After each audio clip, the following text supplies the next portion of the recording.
So I think that there's really three things that we need to look into that really I think are the primary barriers for this model being adopted. And the first barrier is the scope of practice. We just have a amazingly low level of understanding of what the scope of practice is for a physical therapist or occupational therapist or any allied health scientist or clinician in United States. Clinicians that are practicing don't understand what their rules or regulations are around their practice. They may understand the rudimentary Medicare rules, they may understand the rudimentary ethical rules, but very few clinicians actually do a deep dive into a appreciation of what the scope of practice, what their liberties are, what their leisures are, and what they can do in terms of patient care provision. We just choose to entrench ourselves into this very narrow scope of practice, partially because we don't invest enough time to understanding it.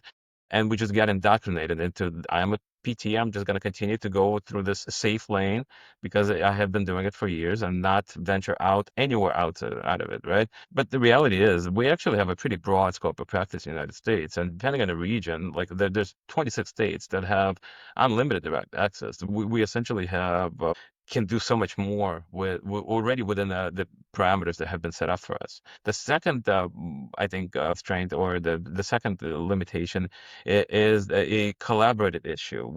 We continue to go into the entrenched practice modalities.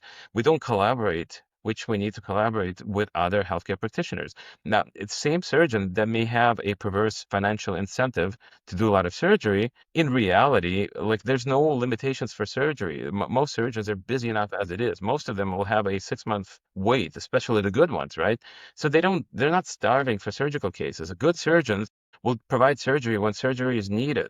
Good surgeons are the ones that are feeding all the PT clinics anyways, because they're the ones that are sending out.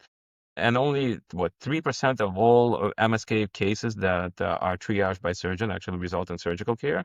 So that's 97% overflow towards non-surgical care.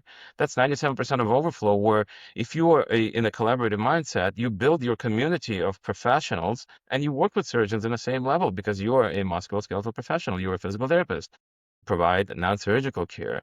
But that's the key is building a community of collaboration, and we just don't collaborate.